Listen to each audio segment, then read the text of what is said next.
Nami amukela nakambe ka Beauty of Village Lifestyle.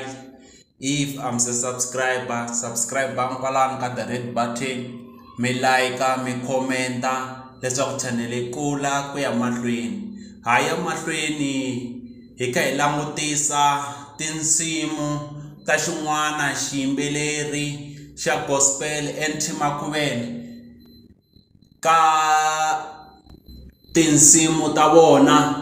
Kuna risimu leri ra ku ni tlakusela mahlo yanga tintshaveni.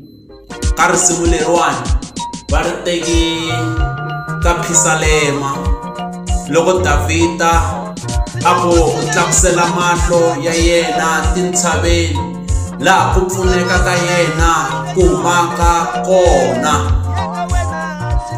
Risimu leri munhu un'wana na un'wana a nga ri teka ku va risimu leri ri nga chumayelaka, ku va risimu leri a nga dumisaka hi rona.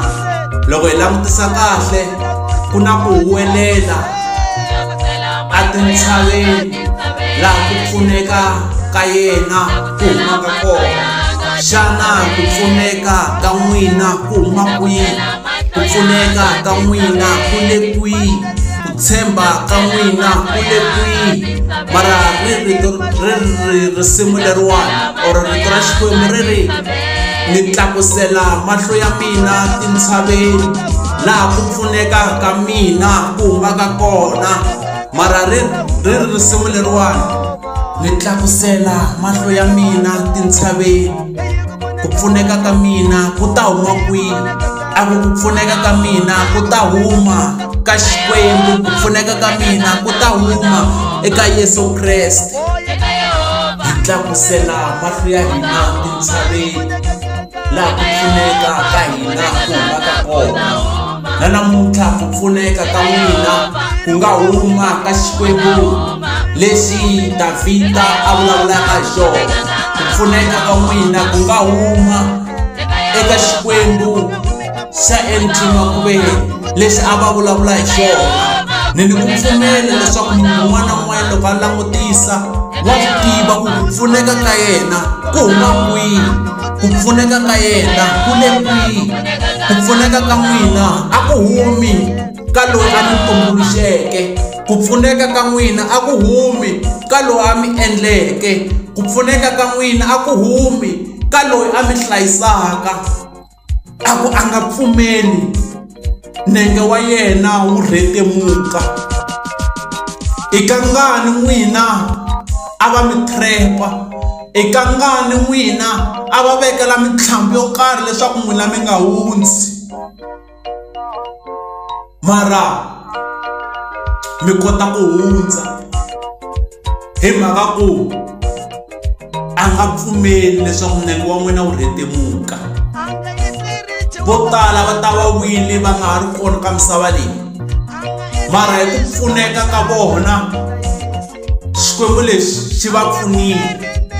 Na namuntlha hi nga hi xi teka Xikwembu lexi ku pfuneka ka hina ku huma ka xona, ku pfuneka ka hina ku huma ka xona.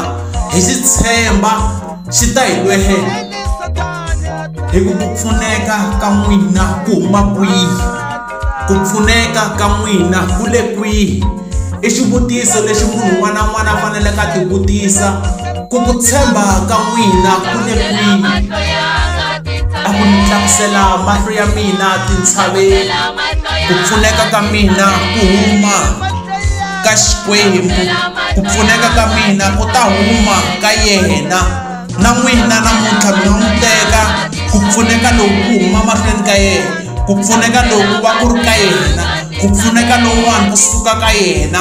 Na hina hi swa hi fanela ku va hi tlakusela mahlo ya hina tintshaveni laha ku pfuneka ka hina ku humaka kona. A ku nga humi kun'wana ku pfuneka loku, a ku humi ka loyi a mi tumbuluxeke, a ku humi ka loyi a mi tshembeke. I vangani vanhu lava n'wina mi nga va tshemba namuntlha va nga mi disappoint? Eka ngani vanhu lava n'wina mi nga va tshemba namuntlha a va ha ri kona? Ku huma ka hina, ku tshemba ka hina, ku tshembeka ka hina a ku humi ka loyi a mi tumbuluxeke, loyi a endleke misava na hinkwaswo leswi nga ka swona, a hetelela hi ku vumba n'wina, ku tshemba ka n'wina a ku humi ka yena. Loko a tlakusela mahlo ya hina tintshaveni hi langutisa laha ku tshembeka ka hina ku nga kona, Xikwembu lexi na pfumela ku xi ta hi pfuna ehenhla ka vutomi bya hina. A hi vuleni tanihi xiyimbeleri lexi, a hi vuleni tanihi Davhida ku hi tlakusela